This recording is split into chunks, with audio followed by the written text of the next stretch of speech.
నమస్తే.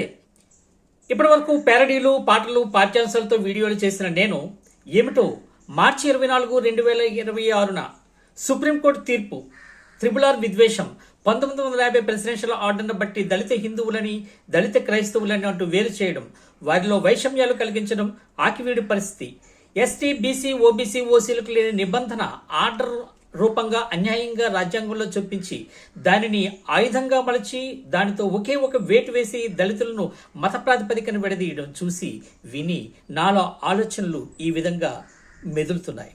కులంతో తిట్టిన దళిత క్రైస్తవుడు అయితే తిట్టొచ్చు, ప్రశ్నించే హక్కు కోల్పోయావు అనడం, క్రీస్తు మరణాన్ని జయించి తన తండ్రిని చేరడని నిరూపణ సాక్ష్యాల ద్వారా ఆయన దేవుని కుమారుడే, ఆయన నమ్మితే పరమాత్మను చేరుకోవచ్చనే ఒకే ఒక కారణంతో నమ్మితే నో, నీవు ఇక్కడ పుట్టనట్లే, నీకిచ్చిన దళిత ఎస్సీ హోదా కోల్పోయావు అంటున్నారు.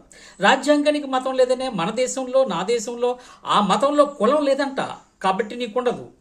ఎందుకంటే భారత్లోని మిగతా కులాలకు లేని హోదా నీకు ఇచ్చాం, క్రీస్తును నమ్మి నీవు కోల్పోయావు అంటున్నారు. 8 లక్షల వార్షిక ఆదాయం ఉన్న ఓసీలకు 10% రిజర్వేషన్ ఇస్తాం, కానీ క్రీస్తును నమ్ముకున్న నీకు మాత్రం వార్షిక ఆదాయం తక్కువ ఉన్నా లేకున్నా, ఎంత దరిద్ర పేద స్థితిలో నీవు ఉన్నా నీకు రిజర్వేషన్లు ఇవ్వం. కావాలంటే బీసీసీలో ఉన్న 1%, ఆ 1% తీసుకో, లేకపోతే క్రీస్తును వదులుకో.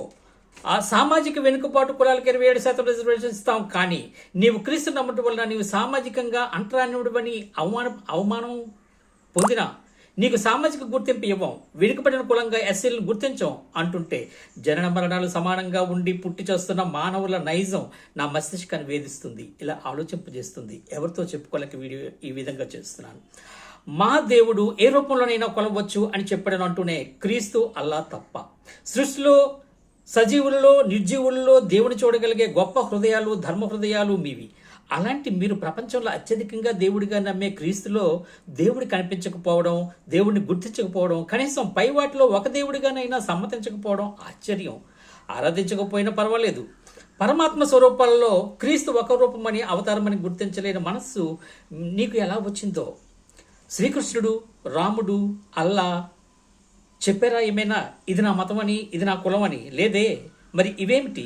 భారతీయుడిగా ఏ ఒక్కడినైనా ఆరాధించు, లేదా అందరినీ ఆరాధించు, పరమాత్మ ఒక్కడే అని గ్రహించు, సృష్టికారకుడు ఒక్కడే అని గ్రహించు, నీకు తల్లి ఒక్కడే, తండ్రి ఒక్కడే, దేవుడు ఒక్కడే అని గ్రహించు, లేదా సర్వం దేవుడే అని తెలుసుకో. ఎందుకో ఈ వేసవిలో ఈ అంశాల చుట్టూ ఈ భావాలతో మస్తిష్కం నిండింది. ఈ నా భారతదేశంలో ఈ దుస్థితి ఎందుకో, దేవుడికి ప్రాంతీయత ఎందుకో, నాలో ఈ ప్రశ్నల పరిస్థితి ఎందుకో ఏమో. ఇవి న్యాయమైనవో, ధర్మమైనవో, అవునో కాదో ఏమో తెలియని తికమ స్థితిలో ఇలా మీతో విసిగించే మీ